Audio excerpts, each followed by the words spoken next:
Hi friends, എല്ലാ കൂട്ടുകാർക്കും പുതിയൊരു റിവ്യൂയിലേക്ക് സ്വാഗതം.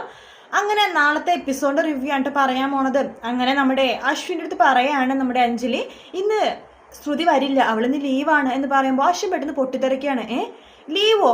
അവളുടെ അടുത്ത് ആര് പറഞ്ഞു ലീവ് എടുക്കാനായിട്ട് എന്നൊക്കെ ചോദിക്കുകയാണ്. ഒരു ജോലിക്ക് ഒരു ഉത്തരവാദിത്വമൊന്നും ഇല്ലേ എന്ന് പറയുമ്പോൾ നമ്മുടെ ശ്യാം അപ്പം തന്നെ പറയുന്നുണ്ട്, എൻ്റെ അളിയൻ ഇന്ന് ലീവാണ്, ഞാൻ ഇന്ന് ലീവാണ്. അപ്പോൾ ആ ജോലി എടുക്കാൻ പറ്റുന്ന ശ്രുതിക്കും ഒരു ദിവസമൊക്കെ ലീവ് എടുക്കണ്ടേ, വിട്ടുകള അളിയ എന്ന് പറയുവാണ്. അതിനുശേഷം നമ്മുടെ അശ്വിനാണെങ്കിൽ ഒരു സമാധാനം ഇല്ല കേട്ടോ. പക്ഷേ എങ്ങനെയെങ്കിലൊക്കെ ശ്രുതി എടുത്ത് സോറി പറഞ്ഞേ പറ്റൂ, അതിന് എന്താ ഒരു മാർഗം എന്നിങ്ങനെ ആലോചിക്കുകയാണ്. ആ സമയത്ത് നമ്മുടെ ലാവണ്യ 2 ഡ്രസ്സായിട്ട് വരുന്നുണ്ട്. ഒരെണ്ണം കയ്യൊന്നും ഇല്ലാത്ത ഒരു മോഡേൺ ഡ്രസ്സും, ഒരെണ്ണം ചുരിദാർ പോലത്തെ ഒരു ചെറിയൊരു മോഡേൺ ഡ്രസ്സാണ് കേട്ടോ. ചുരിദാറിന് പക്ഷെ സെയിം. അപ്പോൾ ലാവണ്യ ചോദിക്കുന്നുണ്ട്, അശ്വിൻ ചേട്ടാ ഇതിൽ ഏത് ഡ്രസ്സാണ് അശ്വിൻ ചേട്ടന് ഏറ്റവും ഇഷ്ടം എന്ന് പറയുമ്പോൾ അശ്വിൻ പറയണ്ടേ, ലാവണ്യ നിന്റെ ഈ വർത്താനം നിർത്തിക്കോട്ടോ, ഇനി ചേട്ടാ അതെ ഇതേന്നൊക്കെ പറഞ്ഞിട്ട് എന്നെ വിളിച്ചാലുണ്ടല്ലോ എന്ന് പറയുമ്പോൾ സോറി അശ്വിൻ, ഇതിൽ ഏത് ഡ്രസ്സാണ് നിനക്ക് ഇഷ്ടമെന്ന് ചോദിക്കുമ്പോൾ നമ്മുടെ അശ്വിൻ ഇങ്ങനെ നോക്കിക്കൊണ്ടിരിക്കുമ്പോഴേക്കും ലാവണ്യ ആ ചുരിദാർ പോലത്തെ ഡ്രസ്സ് ഉണ്ടല്ലോ അത് കാണിച്ചിട്ട് പറയും, എനിക്കറിയാം നിനക്ക് ഈ ഡ്രസ്സാണ് ഇഷ്ടം അല്ലേ, ഞാൻ ഈ ഡ്രസ്സ് ഇട്ട് പോവാം എന്ന് പറഞ്ഞിട്ട് നമ്മുടെ ലാവണ്യ അങ്ങോട്ടേക്ക് പോവാട്ടോ. പക്ഷനാണെങ്കിൽ ഒരു സമാധാനം ഈശ്വര എങ്ങനെയെങ്കിലൊക്കെ ശ്രുതിയെടുത്ത് സോറി പറയണം, ഇന്ന് ലീവ് എടുത്തു അവളോട് സോറി പറയാൻ വേണ്ടി, പക്ഷെ അവൾ ഇന്ന് വരുന്നില്ലല്ലോ, അതുകൊണ്ടൊരു കാര്യം ചെയ്യാം, അവളുടെ വീട്ടിലേക്ക് വിളിക്കാം എന്ന് പറഞ്ഞിട്ട് നമ്മുടെ അശ്വിൻ നമ്മുടെ ശ്രുതിയുടെ വീട്ടിലേക്ക് വിളിക്കാൻ വേണ്ടി തുടങ്ങുവാട്ടോ. ആ സമയത്ത് നമ്മുടെ ശ്രുതിയാണെങ്കിൽ അച്ഛൻ്റെ കൂടെ ഇങ്ങനെ ഇരിക്കുമായിരിക്കും. പെട്ടെന്നാണ് ഫോൺ റിങ് ചെയ്യണത്. ആ സമയത്ത് നമ്മുടെ ശ്രുതിയുടെ അച്ഛനെ എഴുന്നേറ്റ് ഫോൺ എടുക്കാൻ പോകുമ്പോഴേക്കും ശ്രുതി അച്ഛൻ എവിടെ ഇരിക്കും, ഞാൻ പോയി നോക്കാം എന്ന് പറഞ്ഞിട്ട് ഫോൺ എടുക്കുവാണ്. ഹലോ എന്ന് ശ്രുതി പറയുമ്പോൾ അശ്വിനെ പെട്ടെന്ന് സോറി അങ്ങനെ പറയാനും സംസാരിക്കാനും പറ്റുന്നില്ല. അപ്പോഴേക്കും നമ്മുടെ ശ്രുതി ഫോൺ കട്ട് ചെയ്യുവാണ്. ആരാ മോളെ വിളിച്ചത് എന്ന് അച്ഛൻ ചോദിക്കുമ്പോൾ അറിയില്ല അച്ഛാ, ഫോൺ വിളിച്ചിട്ട് ഒന്നും മിണ്ടുന്നില്ല എന്ന് പറയുവാണ്. അപ്പം അമ്മായി ചോദിക്കേണ്ട ആരാ ശ്രുതി മോളെ വിളിച്ചത്, അറിയില്ല അമ്മായി, ഞാൻ ഹലോ പറഞ്ഞിട്ട് ആരും തിരിച്ചൊന്നും പ്രതികരിക്കുന്നില്ല, ഞാൻ ഫോൺ കട്ട് ചെയ്തു എന്ന് പറയണം. അതിനുശേഷം 1 മിനിറ്റ് കഴിയുമ്പോൾ വീണ്ടും ഫോൺ റിങ് ചെയ്യുവാണ്. ആ സമയത്ത് അമ്മായി പറയും, ഞാൻ എടുക്കാം ശ്രുതി മോളെ. വേണ്ട അമ്മായി പണിയെടുക്കല്ലേ, ഞാൻ എടുത്തോളാം എന്ന് പറഞ്ഞിട്ട് ശ്രുതി വേഗം പോയി ഫോൺ എടുക്കുകയാണ്. അപ്പോഴും അശ്വിൻ തന്നെയാണ് കേട്ടോ. ശ്രുതി ഹലോ എന്ന് പറയുമ്പോഴേക്കും അശ്വിൻ വീണ്ടും മിണ്ടാൻ പറ്റുന്നില്ല. അശ്വിൻ ഇപ്പം മനസ്സിലിങ്ങനെ പറയുന്നുണ്ട്, സോറി പറ എന്നൊക്കെ പറയുന്നുണ്ടെങ്കിലും പുറത്തേക്ക് വാക്കുകളൊന്നും വരുന്നില്ല. ആ സമയത്ത് ശ്രുതി പറയുന്നുണ്ട്, എടോ തനിക്ക് നാണുമില്ലേ പെണ്ണുങ്ങളെ ഇങ്ങനെ ശല്യപ്പെടുത്താൻ വേണ്ടി, പെണ്ണുങ്ങളുടെ നമ്പർ കഷ്ടപ്പെട്ട് അന്വേഷിച്ച് കണ്ടെത്തും, എന്നിട്ട് വിളിച്ചുകൊണ്ടിരിക്കുക വായ നോക്കി എന്തെങ്കിലും പറയുവാണ്, നിന്റെ വീട്ടിൽ അമ്മയും പെങ്ങന്മാരൊന്നും ഇല്ലേടാ ചി എന്ന് പറയുമ്പോഴേക്കും നമ്മുടെ അശ്വിനെ പെട്ടെന്ന് മുഖത്തടിച്ച പോലെ ആയിപ്പോട്ടെ. അശ്വിൻ പെട്ടെന്ന് ഫോൺ കട്ട് ചെയ്യുവാണ്. ആ സമയത്ത് ഫോൺ വെച്ച് കഴിയുമ്പോൾ ശ്രുതിക്കൊരു ഇതുപോലെ അശ്വിനെ കുറിച്ചൊരു ചിന്ത പെട്ടെന്ന് ശ്രുതിയുടെ ഉള്ളിലേക്ക് വരുവാണ്.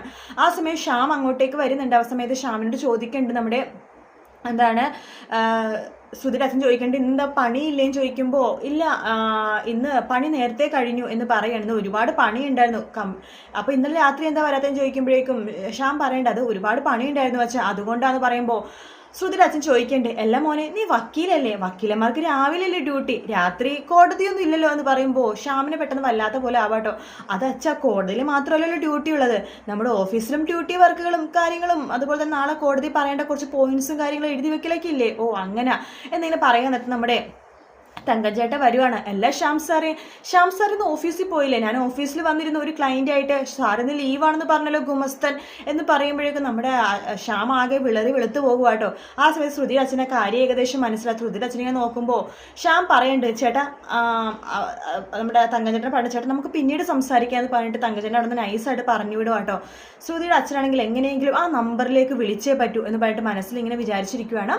ആ സമയത്ത് നമ്മുടെ ലാവണ്യ അശ്വിൻ്റെ അടുത്ത് റെഡി ആയിട്ട് ഇങ്ങനെ പറയുന്നുണ്ട്, അശ്വിൻ ഞാൻ പോകുവാട്ടോ, പിന്നെ ആ രേഷ്മയെന്നും ഇപ്പം വിളിച്ചു പറയാം അവർ വരുന്നില്ലെന്ന്, ഞാൻ ഒറ്റക്കായി പോകും അശ്വിൻ, നീ എൻ്റെ കൂടെ വരാവോ, ഞാൻ വരുന്നൊന്നുമില്ല എന്ന് അശ്വിൻ പറയാണ്. പ്ലീസ് അശ്വിൻ എന്ന് പറയുമ്പോഴേക്കും നമ്മുടെ അശ്വിൻ പണ്ടേ ഞാൻ വരുന്നൊന്നുമില്ലെന്ന് പറയുവാണ്. അതേസമയം ശ്രുതി വീട്ടിൽ നിന്ന് രാത്രി ഇറങ്ങി പോകുമ്പോൾ അച്ഛൻ ചോദിക്കേണ്ടല്ല മോളെ നീ ഇത് എങ്ങോട്ടാ പോകുന്നതെന്ന് ചോദിക്കുമ്പോൾ അച്ഛാ എനിക്ക് പെട്ടെന്ന് വർക്കിന് പോകണം.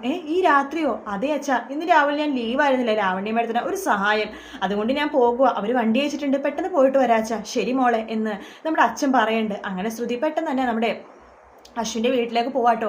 ആ സമയത്ത് നമ്മുടെ അശ്വിൻ്റെ അടുത്ത് ലാവണ്യ ഉണ്ട്. ബെല്ലടിക്കണ ഒച്ചയ്ക്ക് പോലെ ലാവണ്യ പറയുന്നുണ്ട്, ഹായ് ശ്രുതി വന്നു. ശ്രുതിയോ ഈ സമയത്തോ? അതെ, ആരും എൻ്റെ കൂടെ കൂട്ടി വരുന്നില്ലല്ലോ, അതുകൊണ്ട് പാർട്ടിക്ക് പോകാൻ വേണ്ടി ഞാൻ ശ്രുതിനെ വിളിച്ചു, ബായ് അശ്വിൻ എന്ന് പറഞ്ഞിട്ട് ശ്രുതിനെ കാണാൻ വേണ്ടി നമ്മുടെ ലാവണ്യ നിലത്തേക്ക് ഓടി പോവാട്ടോ. ആ സമയത്ത് അശ്വിൻ മനസ്സ് വിചാരിക്കുകയാണ്, ശ്രുതി പാർട്ടിയിലോ എന്നിങ്ങനെ പോവാൻ പോവോ എന്നൊക്കെ വിചാരിച്ചിട്ട് മനസ്സിലിങ്ങനെ വിചാരിക്കുക കേട്ടോ. ആ സമയം ലാവണ്യ ശ്രുതിനെയും കൂട്ടിക്കൊണ്ട് പാർട്ടിക്ക് പോവാണ്. പാർട്ടിയിൽ എത്തിക്കഴിയുമ്പോഴാണ് ശ്രുതിക്ക് മനസ്സിലാവണം പാർട്ടിക്കാണ് വന്നതെന്ന്. ശ്രുതി പറയണ്ട, അയ്യോ ലാവണ്യ മേഡം ഇങ്ങോട്ടേക്കാണോ വന്നത്? ഇങ്ങോട്ടേക്കാണെങ്കിൽ ഞാൻ വരില്ലായിരുന്നു. എൻ്റെ കാർട്ടൂൺ ബേബി, ഇത് പാർട്ടി എന്ന് വെച്ച് കഴിഞ്ഞാൽ വലിയ പ്രശ്നമൊന്നുമില്ല, നോക്ക് ഞാൻ വെള്ളം അടിക്കാനൊന്നും പോകുന്നില്ല, നീ ഇവിടെ നിൽക്കി, ഞാൻ ഇപ്പോൾ വരാവേ എന്ന് പറഞ്ഞിട്ട് നമ്മുടെ ശ്രുതിനെ അവിടെ നിർത്തിയിട്ട് നമ്മുടെ ലാവണ്യ ഡാൻസ് കളിച്ച് അങ്ങോട്ടേക്ക് പോകുവാട്ടോ. നമ്മുടെ ശ്രുതിയാണെങ്കിൽ ഈശ്വര വീട്ടിലേക്കുള്ള വഴി കറക്റ്റ് അറിയില്ല, അല്ലെങ്കിൽ അശ്വിൻ സാറാവിൻ്റെ വീട്ടിലേക്കെങ്കിലും പോകായിരുന്നു എന്നൊക്കെ വിചാരിച്ചിട്ട് പെട്ടെന്ന് തിരിഞ്ഞു നോക്കുമ്പോൾ അങ്ങോട്ടേക്ക് ദേ വന്നിരിക്കുന്നു അശ്വിനെ കാണുമ്പോൾ ശ്രുതി ആകെ ഞെട്ടിപ്പോകുവാട്ടോ. ആ സമയത്ത് അശ്വിൻ മനസ്സിൽ വിചാരിക്കുകയാണ് ഇപ്പോഴെങ്കിലും സോറി പറഞ്ഞേ പറ്റൂ എന്ന് വിചാരിച്ചിട്ട് അശ്വിൻ ശ്രുതിയുടെ അടുത്തേക്ക് പോവുകയാണ്.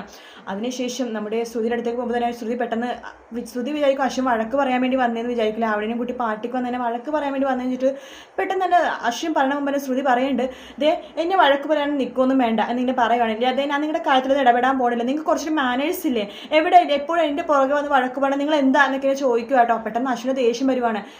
നിനക്ക് നാണമില്ലേ, ഞാൻ നിന്റെ തന്നെ സംസാരിച്ചു, അതിന് മുമ്പ് ഇങ്ങനെ വഴക്കുണ്ടാക്കണം, നിനക്ക് ഇഷ്ടപ്പെട്ട പോലെ നീ എന്തൊക്കെയോ പറഞ്ഞുകൊണ്ടിരിക്കുകയാണല്ലോ എന്ന് പറയാണ്. അപ്പോഴേക്കും അശ്വിൻ അങ്ങോട്ട് മാറി നിൽക്കുക കേട്ടോ. പെട്ടെന്ന് നോക്കുമ്പോഴാണ് അശ്വിൻ അങ്ങനെയൊക്കെ പറയുമ്പോഴേക്കും ശ്രുതിക്ക് പെട്ടെന്ന് വിഷമമായിട്ട് ശ്രുതി കരയുവാട്ടോ. ശ്രുതി കരയുമ്പോഴേക്കും അശ്വിനും വല്ലാത്ത ബുദ്ധിമുട്ട് തോന്നുവാണ്. ഈശ്വര അവളോട് സോറി പറയാൻ വേണ്ടി വന്നിട്ട് അവളെ ഒന്നും കൂടി കരയിപ്പിച്ചല്ലോ, ഞാൻ സോറി പറഞ്ഞേ പറ്റൂ. അശ്വിൻ ധൈര്യം സംഭരിക്കും, അവൾ അടുത്ത് പോകും, അവളുടെ കണ്ണി നോക്കി സോറി പറ എന്നൊക്കെ അശ്വിൻ മനസ്സിൽ വെച്ചിട്ട് ശ്രുതിയുടെ അടുത്തേക്ക് ഇങ്ങനെ പോകുവാട്ടോ. അപ്പം നാളത്തെ എപ്പിസോഡിൽ ഇത്രയൊക്കെ തന്നെ കാണിക്കുള്ളൂ. ഇനി നാളെ കഴിഞ്ഞിട്ട് ബാക്കി ഭാഗങ്ങളൊക്കെ പറയാൻ കേട്ടോ. വീഡിയോ ഇഷ്ടപ്പെട്ടെങ്കിൽ ലൈക്ക് ചെയ്യാൻ മറക്കരുത്, സബ്സ്ക്രൈബ് ചെയ്യുക. മറ്റൊരു വീഡിയോ ആയിട്ട് വീണ്ടും കാണാം. Take care, bye bye.